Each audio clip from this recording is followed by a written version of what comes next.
സുഗമോദേവി സീരിയലിന്റെ ഇന്നത്തെ എപ്പിസോഡ് റിവ്യൂയിലേക്ക് എല്ലാവർക്കും സ്വാഗതം. അങ്ങനെ നന്ദനാണെങ്കിൽ ഒരു മനസാക്ഷി കുത്തുമില്ലാതെ ദേവികയെ വീണ്ടും വീണ്ടും ചതിച്ചുകൊണ്ടിരിക്കുകയാണ്. ഇസബല്ലയുടെ പാപ്പിന് വേണ്ടിയിട്ട് ആ ഫയൽ, അതായത് ഗവൺമെന്റ് ഒപ്പുവെച്ച ദേവിക്ക് സമർപ്പിക്കാനുള്ള ആ ഫയൽ എടുത്തു മാറ്റുകയാണ് നന്ദൻ ചെയ്യുന്നത്. അത് കാണാതെ ദേവികയാണെങ്കിൽ ആകെ ടെൻഷൻ ആവുന്നുണ്ട്. എങ്കിലും നന്ദന് അതൊന്നും വലിയ കാര്യമാക്കി എടുക്കുന്നില്ല. അപ്രതീക്ഷിതമായി തന്നെ ഗിരീഷ് ആണെങ്കിൽ ആർ.കെ. നായരുമായിട്ട് സമരത്തിനിടയിൽ വഴക്കിടുന്നുണ്ട്. ഗിരീഷയുടെ സുഹൃത്താണെങ്കിൽ അയാളെ കയ്യേറ്റം ചെയ്യുന്നു. പക്ഷെ ഗിരീഷിനാണ് ആ കുറ്റത്തിന് അകത്ത് പോകേണ്ടത് വരുന്നത്. ഗിരി തിരിച്ച് വീട്ടിലേക്ക് വരുമ്പോൾ സ്കാനിങ്ങിന് പോകാനായിട്ട് റെഡിയായി നിൽക്കുന്ന രജനി സന്തോഷത്തോട് കൂടിയിട്ട് ഭക്ഷണമൊക്കെ വിളമ്പി കൊടുക്കുന്നുണ്ട്. അങ്ങനെ ഭക്ഷണം കഴിച്ച് സ്കാനിങ്ങിന് പോകാമെന്ന് തീരുമാനിച്ചിരിക്കുമ്പോഴാണ് അവിടേക്ക് പോലീസുകാർ വരുന്നത്.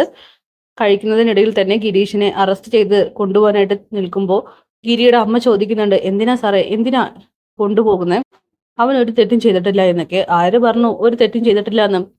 പ്ലാന്റ് ഉദ്ഘാടനത്തിനിടയിൽ ആർ.കെ. നായരെ വധിക്കാൻ ശ്രമിച്ചു എന്നിങ്ങനെ പോലീസുകാർ പറയുമ്പോൾ തന്നെ ഗിരിയും അതുപോലെ രജനിയും അമ്മയും എല്ലാവരും ഷോക്കാവുന്നു. കള്ളക്കേസാണെന്ന് ഗിരി പറയുന്നുണ്ടെങ്കിലും അവരതൊന്നും തന്നെ ചെവി കൊള്ളുന്നില്ല. പിന്നീട് അറസ്റ്റ് ചെയ്ത് കൊണ്ടുപോകുന്നു. രജനിയും അമ്മയും പൊട്ടിക്കരയുന്നുണ്ട്. രജനിയാണെങ്കിൽ ഇതിനെല്ലാം കാരണക്കാരി ആ ദേവികയാണ്. അവളാണ് ഈ പ്ലാന്റിന് അനുമതി കൊടുത്തത്. ഇപ്പോ അവളുടെ കളികളാണ് ഇതൊക്കെ പറഞ്ഞും ദേവികയെ കുറ്റപ്പെടുത്തി അനാവശ്യമായിട്ട് ചർച്ചകൾ ഉണ്ടാക്കുകയാണ്. എന്നിട്ട് പ്രഭാവതിയെ വിളിച്ച് കാര്യങ്ങൾ പറയുന്നുണ്ട്. ഈ സമയം പ്രഭയാണെങ്കിൽ വളരെയധികം ടെൻഷനോട് കൂടി തന്നെ സിദ്ധാർത്ഥനോടും അതുപോലെ ദേവികയോടും കാര്യങ്ങൾ പറയുകയാണ്.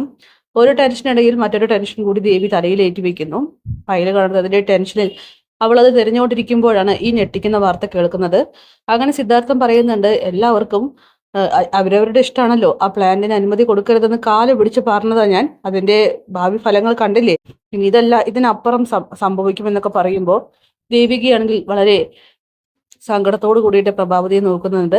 പ്രഭാവതിയാണെങ്കിൽ തലതാറ്റി നിൽക്കുന്നു. എല്ലാത്തിനും കുറ്റം കേൾക്കേണ്ടി വരുന്ന ദേവികയുടെ അവസ്ഥ അത് വിവരിക്കാൻ പോലും കഴിയാത്തതാണ്. അങ്ങനെ അച്ഛൻ പേടിക്കേണ്ട, ഞാൻ ഗിരിയേട്ടനെ പുറത്തിറക്കാമെന്നൊക്കെ ദേവികയാണെങ്കിൽ വാക്ക് കൊടുക്കുന്നു.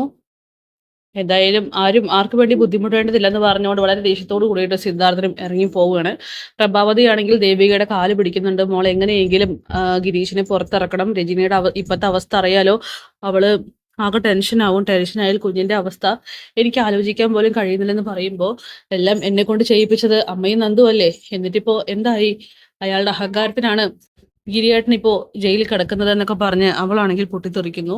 മോളിപ്പോ അതൊന്നും സംസാരിച്ച് നിൽക്കേണ്ട, എത്രയും പെട്ടെന്ന് ഗിരീഷിനെ രക്ഷിക്കണം എന്നൊക്കെ പറഞ്ഞ് കരയുകയാണ് പ്രഭാവതി. അങ്ങനെ അവൾ വേഗം തന്നെ സ്റ്റേഷനിലേക്ക് പോകുന്നുണ്ട്. അവിടെ വെച്ച് ഗിരീഷിനെ പോലീസ് മർദ്ദിച്ചതായിട്ടാണ് ദേവിക കാണുന്നത്. ദേവികയാണെങ്കിൽ ദേഷ്യപ്പെടുന്നുണ്ട്, എന്തിനാണ് ഗിരിയേട്ടനെ മർദ്ദിച്ചതെന്നൊക്കെ ചോദിച്ചിട്ട്. അങ്ങനെ എസ്.ഐ കാര്യങ്ങളൊക്കെ തന്നെ പറയുകയാണ്. അതായത് കള്ളക്കേസാണെന്ന് ഞങ്ങൾക്കും അറിയാം, പക്ഷെ അറസ്റ്റ് ചെയ്യാതിരിക്കാനായിട്ട് കഴിയില്ല. കാരണം സാക്ഷികൾ കള്ളം സാക്ഷിയാണ് പറഞ്ഞിരിക്കുന്നത്. ഗിരീഷ് അയാളെ കൊല്ലാൻ ശ്രമിച്ചു എന്നൊക്കെയാണ് പരാതിയിൽ എന്നൊക്കെ പറയുമ്പോൾ ഇത് കേട്ട് ദേവിക പറയുന്നുണ്ട്, കൃത്യമായിട്ടുള്ള അന്വേഷണത്തോടു കൂടി മാത്രമേ ഒരാളെ കസ്റ്റഡിയിൽ എടുക്കാൻ പാടുള്ളൂ എന്നൊക്കെ. പരാതി കിട്ടിയാൽ ഞങ്ങൾക്ക് അത് ചെയ്യാതിരിക്കാൻ കഴിയില്ലല്ലോ മാഡം, പിന്നെ ഞങ്ങളുടെ പോലും ദേഹം നോവുന്ന കാര്യമാണ്, അതുകൊണ്ട് ഞങ്ങൾക്ക് ഇത് ചെയ്തേ മതിയാവുള്ളൂ എന്നൊക്കെ പറയുകയാണ്. എന്തായാലും ഗിരീഷും പറയുന്നുണ്ട് താൻ അങ്ങനെയൊന്നും ചെയ്തിട്ടില്ല എന്നും. അങ്ങനെ ജാമ്യം എടുക്കാനായിട്ട് ദേവിക പറയുകയാണ്. വെറുതെ വിട്ടയക്കാനായിട്ടും പറയുന്നുണ്ട്. എന്തായാലും ഗിരിയാണെങ്കിൽ ദേവികയോട് പറയുന്നുണ്ട് ദേവിക ഇതിൽ ഇടപെടണ്ട എന്നൊക്കെ. എന്തായാലും ദേവിക്കാണെങ്കിൽ യാതൊരു സമാധാനവും ഇല്ലാത്തൊരവസ്ഥയിലൂടെയാണ് കടന്നു പോകുന്നത്. അപ്പൊ കാത്തിരിക്കാം കിടിലൻ എപ്പിസോഡ്സിനായിട്ട്. ബൈ.